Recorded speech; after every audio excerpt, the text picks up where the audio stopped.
बच्चों नमस्ते। नीतू क्लासेस में आप सभी बच्चों का हार्दिक स्वागत है। तो आज की वीडियो में मैं आपको वीरों का हो कैसा बसंत इस पाठ की व्याख्या समझाऊंगी, जो कि सुभद्रा कुमारी चौहान द्वारा रचित है।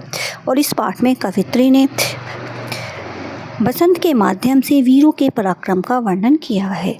और ये वीडियो क्लास 7 के स्टूडेंट्स के लिए है। तो चलिए देखते हैं इस पाठ की व्याख्या।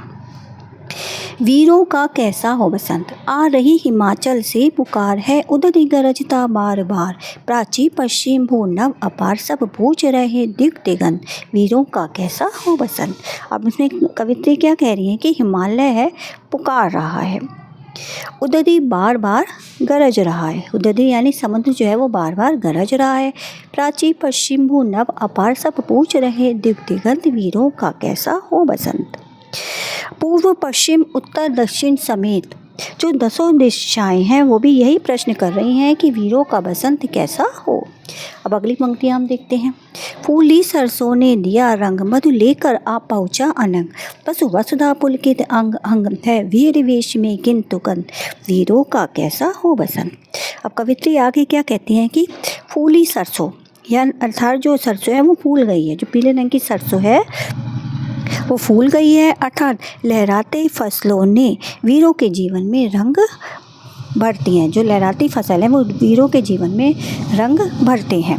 आसमान मानो मधु लेकर आ पहुँचा अनंग, आसमान मानो पुष्प रस लेकर आया हो, मधु पुष्प रस लेकर आया हो। और वसुधा पुलकित अंग अंग है, वीर देश में किंतु कंत। अब आगे देखिएगा, बसंत के रंगों में जो दुल्हन बनी धरती का अंग अंग है वो पुलकित हो रहा है यानी प्रसन्न हो रहा है, परंतु उसका जो कंठ है यानी पति है वो वीर की वेशभूषा में है, वीर वेश में है, वो वीर की वेशभूषा में है यानी वे युद्ध के लिए तैयार खड़ा है। और फिर यही प्रश्न खड़ा हो जाता है कि वीरों का बसंत कैसा हो। अब अगली पंक्तियाँ। बढ़ रही कोकिला इधर तान, मारू बाजे पर उदर गान है, रंग और रण का विधान, मिलने आए हैं आदि अंत, वीरों का कैसा हो बसंत। अब इसमें कवित्री क्या कहती हैं कि वीरों के जीवन में जो बसंत है तभी आएगा जब वे शांति से अपने अपनों के साथ खुशियाँ मनाएंगे, अन्यथा उनका बसंत तो युद्ध की तैयारी में ही बीत जाता है। अब बसंत में भर रही कोकिला इधर तान, अब बसंत में क्या होता है, बसंत में कोयल कूकती हैं तो युद्ध के मैदान में मारू बाजे पर उधर गान, युद्ध के मैदान में बाजे गाजे नगाड़े बजते हैं। अभी जो मारू होता है, मारू शब्द है वो एक प्रकार का बाजे गाजे होते हैं जो कि युद्ध में बजाए जाते हैं। है रंग और रण का विधान, मिलने आए हैं आदि अंत, वीरों का कैसा हो बसंत।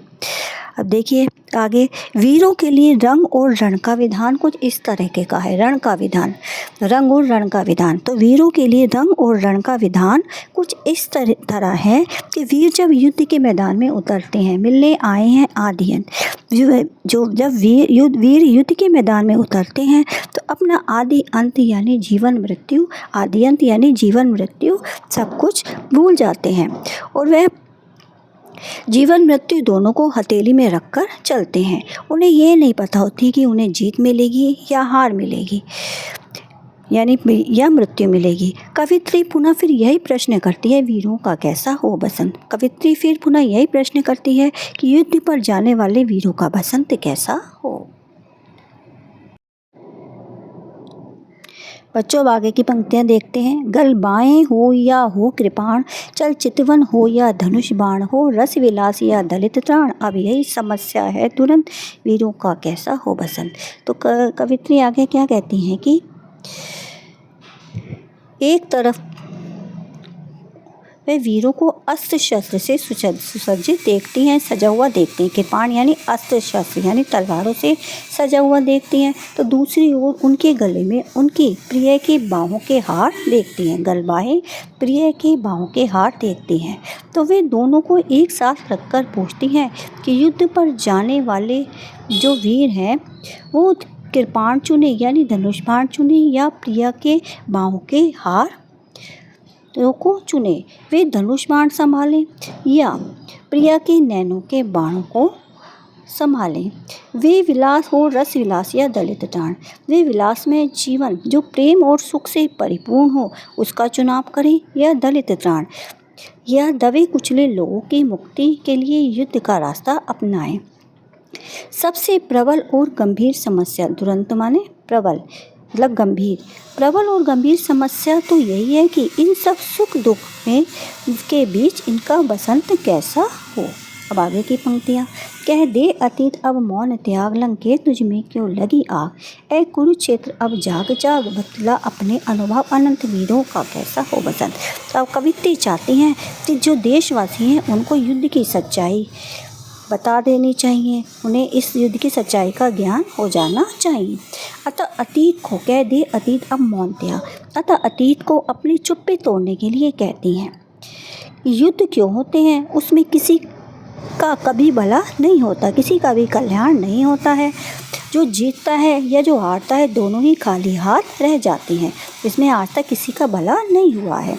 अब वो आगे कहती हैं कि लंके तुझ में क्यों लगी आग, फिर वो आगे कहते हैं कि लंका में आग क्यों लगी थी। तो इस प्रश्न पर विचार करना चाहिए और कुरुक्षेत्र अब जाग जाओ, और कुरुक्षेत्र को जागने के लिए वो कहती हैं ताकि वह अपने अनंत अनुभवों को बताकर दुनिया को युद्ध के संकट से बचा सके। फिर वो आगे कहते हैं कि वीरों का बसंत कैसा हो। अब अगली पंक्तियाँ, हल्दी घाटी के शिलाखंड, ए दुर्ग सिंहगढ़ के प्रचंड, राणा नाना का कर गमन, दो जगह आज स्मृतियाँ ज्वलंत, वीरों का कैसा हो बसंत। अब आगे कवित्री क्या कहती हैं कि युद्ध और वीरता की मिसाल बनी हल्दी घाटी और सिंहगढ़ के किले, दुर्ग कहते हैं किले को, तो जैसे इस तरह से आह्वान किया जाए, और देश के गौरव जो महाराणा प्रताप, नाना साहब आदि वीरों की ज्वलंत स्मृतियों को फिर से जगा दिया जाए, ताकि देश के नौजवानों में अपने देश पर कुर्बान होने का नया जोश पैदा हो। आखिर वीरों का बसंत कैसा हो, क्या युद्ध भूमि में शहीद हो जाना ही उनका बसंत है? नहीं, इसलिए जो कवित्री हैं अतीत में घटित युद्ध के कड़वे सच को बताते हुए वर्तमान में नरसंहार को रोकना चाहती हैं। यानी अतीत में जो युद्ध हुए हैं, जो उनकी कड़वी सच्चाई थी उनको बताना चाहती हैं, और वर्तमान में जो नरसंहार को, युद्ध को रोकना चाहती हैं। अब हम आगे की अंतिम पंक्तियाँ देखेंगे कि वीरों का कैसा हो बसंत, भूषण अथवा कवि चंद नहीं, बिजली बरदी वह छंद नहीं, है कलम बंदी स्वच्छंद नहीं, फिर हमें बतावे कौन हंत, वीरों का कैसा हो बसंत। तब कवित्री जो है वो बहुत ही दुखी हैं, वो और दुख प्रकट करते हुए कहती हैं कि आज भूषण और चंद जैसे कवि नहीं रहे, भूषण अथवा चंद जैसे कवि नहीं रहे हैं जो छंदों में जान डाल सकें, जो कि वे छंद नहीं, वे जो कि छंदों में जान डाल सके। आज कवियों की कलम स्वच्छंद नहीं है, कलम बंदी स्वच्छंद नहीं। आज जो कवियों की कलम है वो स्वच्छंद नहीं है, बल्कि अंग्रेजी शासकों की गुलाम है, इसलिए खुलकर अपने विचारों की अभिव्यक्ति नहीं कर पाती। तो हमें आकर कौन बताएगा कि वीरों का बसंत कैसा हो।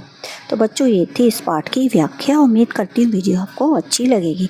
अब हम इसके एक बार शब्दार्थ देख लेते हैं।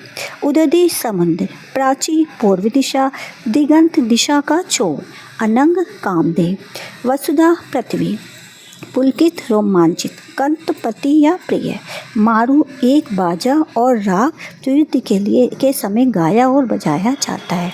गलबाएँ, गले में बाहों का हार, कृपाण, तलवार, ज्वलंत, प्रकाशमान, प्रचंड, बहुत अधिक तीव्र, दुरंत, अति गंभीर, अंत, खेद या शोक सूचक, स्वच्छंद, स्वाधीन, चितवन, दृष्टि या कटाक्ष। तो ये वीडियो मैं यहीं समाप्त करती हूँ। धन्यवाद।